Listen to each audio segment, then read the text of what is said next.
आप बिमला सारा तो नाम है आपका, तो यहाँ कप्तान ऑफिस किस लिए आती हैं आप? सर मैं यहाँ पे अपने न्याय के लिए आती हूँ कि मेरा एक तो कोर्ट में केस चल रहा है, उसमें भी मुझे कोई केस आगे नहीं बढ़ा है स्टेट की तरफ से। तो सर कह देते हैं कि सरकारी वकील हैं इस पर। जब सरकारी वकील से कहती हूँ तो वो नहीं, तारीख जैसे 18 लगा देंगे तो या तो पहले तारीख करवा देंगे या बाद में। मतलब वहाँ से भी कोई न्याय नहीं है। यहाँ आती हूँ, यहाँ भी प्रार्थना पत्र देती हूँ और दिन रोज़ परेशानियाँ पैदा होती हैं, रोज़ाना का काम बन गया है। मतलब ये बताइए, आपको परेशान कौन कर रहा है, किस वजह से आप यहाँ आती हैं, किसके खिलाफ आपने प्रार्थना पत्र दिया, किसके खिलाफ मुकदमा लिखाया? सर क्या? मेरे ससुराली जन हैं, ससुर हैं, मेरे पति हैं और देवर जेठ हैं और गांव वाले भी हैं। मतलब सब एकजुट हो गए हैं। ये मुझे वहाँ से भगाना चाहते हैं। मुझ पर मेरे 4 बेटे 4 बेटियाँ हैं, न तो उनको पढ़ा रहे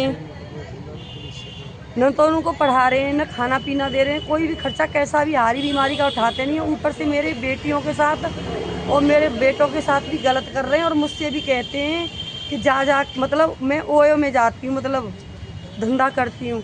जैसे गंदे गंदे गाने मारपीट सारी, मतलब इतनी इस तरीके से परेशान करके रखा है। कपड़े भी नहीं पहनने देते, फाड़ देते हैं। भूखा प्यासा भी नहीं, कमा के भी मत खाओ, मांग के भी मत खाओ, तो कैसे जीऊँ? मतलब कोई एक रूल बना के दे दो मुझे, जिससे जीऊँ। मैंने पोर्टल पे भी डाला सर के लिए। योगी जी जब यहाँ आए थे उनसे भी मिलने गई, तब भी नहीं मिलने दिया गया। सर से भी नहीं मिलने देते जो बैठे। एक उम्मीद लेके आती हूँ कोई नया अधिकारी बैठेगा तो मेरी समस्याओं का समाधान होगा। तो माता जी, आपकी तो मुकदमा भी दर्ज हो गया है। मुकदमा भी दर्ज हो रहा है, उस पर भी कुछ नहीं हुआ। जो महिला थाने में मैडम थी उन्होंने मुझे खूब डराया धमकाया। जो सर थे उन्होंने भी डराया धमकाया, परामर्श केंद्र में भी मुझे डराया धमकाया। फिर भी मैंने मतलब हार नहीं मानी। तो मैडम ने ये मुकदमा मुझे लिख के पकड़ा दिया। लेकिन जो प्रार्थना पत्र दिया था मेरी उस समय समस्याएं थी, उस पर न करके उस पर विपरीत कर दिया। और मुझे उसी दिन से, जिस दिन से मैंने ये प्रार्थना पत्र लगाया, मुझे कुल्हाड़ी से काटा, फावड़े से काटा, मेरे बच्चों से मारपीट हुई। पूरा गांव, वहाँ जो नगला मुरारी है वहाँ ब्राह्मण रहते हैं, कोई भी कास्ट हो अदर, वहाँ सभी एकजुट हो गए हैं। मुझे अकारण मारते हैं, पीटते हैं, गांव में भी नहीं रहने देते।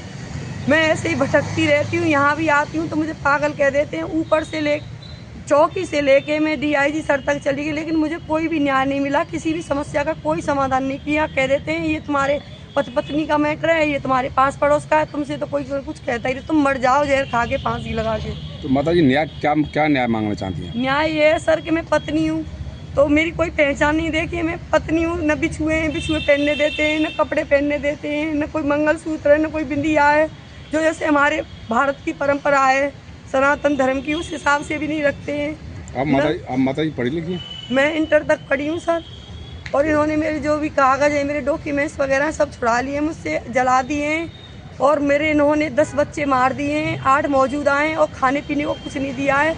मैं अपने मम्मी पापा को बुलाती हूँ तो वो बुजुर्ग हैं। 18 बच्चे हुए आपके पास? जी सर, इन्होंने 8 बच्चों की तो भ्रूण हत्या कर दी और 2 को पैदा होते ही मार दिया। जो 8 बच्चे हैं मैंने कैसे कैसे बचाए। उनमें 4 बेटी 4 बेटे हैं। उनके बेटियों के भी साथ गलत कर रहे हैं, बेटों के भी साथ गलत कर रहे हैं। बाल मजदूरी करवाते हैं, फिर भी उनको खाना नहीं देते। और जिनके साथ में ये जाके वहाँ से इंजीनियर सर जो बैठे थे उनके कहने पे इन्होंने वहाँ से गांव तो छोड़ दिया। लेकिन गांव छोड़ते समय सर ने इनको जाने के लिए बोला था कि हम देखना चाहते हैं कि गलत ये है कि मैं, मतलब आप गलत हो। कौन से गाँव? ये नगला मुरारी का मामला है, जिसे ब्राह्मण नगला भी कहते हैं। चौकी 700 लगती है, थाना बन्ना देवी लगता है। और ये ऑफिस है जो ये लगता है हमारा कप्तान ऑफिस में, SSC भी ऑफिस। सर मैंने पोर्टल पे भी डाला है। मतलब मैं हर तरीके से घेर के रखा है। मेरे ज़मीन जायदाद कागज जेवर सब छुड़ा लिए।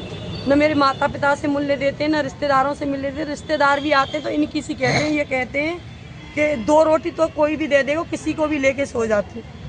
मतलब मुझे गलत काम करने के लिए कहते हैं।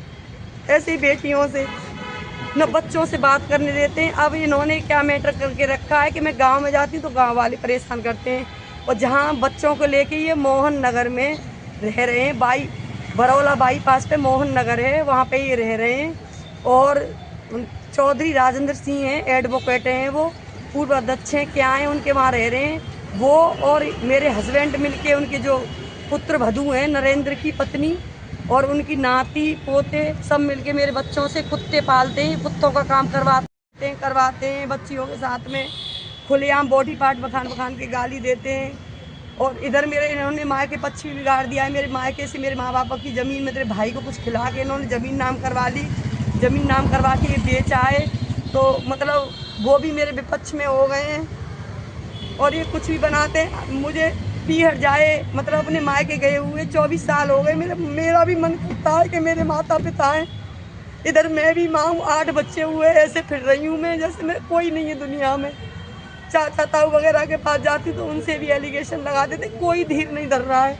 कहीं भी मंदिरों पे भी नहीं बैठने देते, न मस्जिद पे न गुरुद्वारे में, वही एलिगेशन लगा देते, मारपीट करते हैं। तो माता जी ऐसी स्थिति में क्या करेंगे आप? सर मैं किसी ने बताया कि ये सर अच्छे बैठे हैं तो आप एक एप्लीकेशन यहाँ लगा के देख लो। अब ये लोग कह रहे हैं कि तू फांसी लगा के मर जा, पागल, तेरा कोई उपाय नहीं है, तेरी समस्याओं का कोई समाधान नहीं। सर मैं क्यों फांसी लगा के मरूँ जब मैं गलत नहीं करती हूँ? मैं आखिरी तक लड़ूंगी जब तक मुझे मैं सांस से, जब मेरी मौत आएगी तो मैं खुद ही मर जाऊंगी। महीनों महीनों सालों सालों भूखे रखते हैं मुझे, तब नहीं मैं मरी। नहीं, पुलिस क्यों कहने लगी आपसे कि फांसी लगा लो? सर जो बाहर लोग हैं जो गेट खड़े रहते हैं सर के, वो भी हंसते हैं। जब जैसे जिस चीज़ से मुझे मारा जाता है, मुझे उसे हाथ में लेके आती हूँ तो ये कहती है हंसना एक वो अलग चीज़ है। बहरहाल आप जो पुलिस पे आरोप लगा रही हैं कि पुलिस कहती है फांसी लगा लो, तो देखिए पुलिस क्यों कहने लगी? सर हर कोई थोड़ी ना कहता, जो होते हैं इनके खरीदे हुए हो चाहे कुछ भी हो, लेकिन वर्दी वाले कहते हैं। जो पिछले एसएसपी की सर गए हैं तो कैमरा नहीं लगा था, उस साइड में मुझे महिला कांस्टेबल खींच के ले गई, और 3 स्टार में एक इंस्पेक्टर थे, उन्होंने गला दबाया, बुरी तरीके से मुझे मारा। इस चीज़ का भी मैंने जो यहाँ खड़े थे पत्रकार भाई उनसे बोला, तो उन्होंने उन जाके बोला, लेकिन उन्होंने भी मेरी सारी एप्लीकेशनें ले ली, जांच पड़ताल करी तो मैं सही पाई गई। मैंने उनसे पूरा मतलब निष्पक्ष जांच के लिए बोला, मैंने सीबीआई जांच के लिए भी बोला है। मैं बहुत परेशान हूँ, मतलब इतनी परेशान हूँ कि अब मैं बोल भी नहीं पाती हूँ, लेकिन चारों तरफ से घेरा जा रहा है। मुझसे कह रहे हैं फांसी लगा लो, जहर खा लो, चाहे वो पुलिस वाला हो चाहे डॉक्टर हो। हमारे जो जिले के कप्तान है एसएसपी साहब नीरज कुमार यादव, वो गरीबों की सुनते हैं, सबकी मदद करते हैं, और आप इस तरह से आरोप लगा रही हैं। गेट पर पुलिस वाले खड़े रहते हैं, मुझसे कहते हैं आत्महत्या कर लीजिए। सर ऐसा तो कहते हैं, और जो मैं आरोप नहीं लगा रही सर, बिल्कुल हकीकत बता रही हूँ। अगर कैमरे होते पीछे, जो नैथाली सर गए हैं और जो आपके मुन्ना सर गए हैं, उनके साथ में मैं आपको एक दुर्घटना बताती हूँ कि नैथाली सर जो बैठे थे गए हैं सर 2023 में, तो 2023 में मैं थाना दिवस लगता है काफ़ी टाइम से योगी सर की तरफ से, तो मेरी समस्या कहीं से सॉल्व नहीं हो रही थी। मुझे बुरी तरीके से मारा गया था, कम से कम उसमें 15-20 लोग थे, उसमें 8-10 जेंट्स थे और 8-10 महिलाएं थीं। मुझे मेरे बच्चों को बुरी तरीके से मारा गया। मैं यहाँ से हार तक के थाना दिवस में जाके बैठ गई। उस दिन भी मुझे पीटा गया था कि मुझे कोई न्याय मिलेगा। किन लोगों ने पीटा था? ससुराल वालों ने। अच्छा। जो मतलब मेरे चचिया ससुर के लड़के, पास पड़ोस ऐसा वाले। क्या कारण है आपके पति सब आपके खिलाफ हैं और आपको मारपीट करते हैं? सर ऐसा है कि मैं पढ़ी लिखी हूँ, हस्बैंड कहते हैं कि ससुर के भी सासू हूँ, उनके भी सासू हूँ, और बाहर वाले जो भी लोग हैं तो वो लोग अमीर बन जाएंगे। मैंने कहा मैं पढ़ी लिखी हूँ तो मैं भी मेहनत करूँगी, आप भी मेहनत करो, जो हमें मिलेगा हम उससे गुजारा करेंगे। कि उम्र कितनी है आपकी? मेरी उम्र सर जो है आधार कार्ड के हिसाब से तो मैं 45 की हूँ, और वैसे मेरी छोटी उम्र में शादी कर दी थी पापा ने, तो जो है मेरी अभी 40 की होके मैं 41वीं में लगी हूँ। मतलब मेरे सारे सपनों को ससुराल वालों ने चूर कर दिया। मेरे पापा से बोल दिया कि हम पढ़ाएंगे, पढ़ाया नहीं।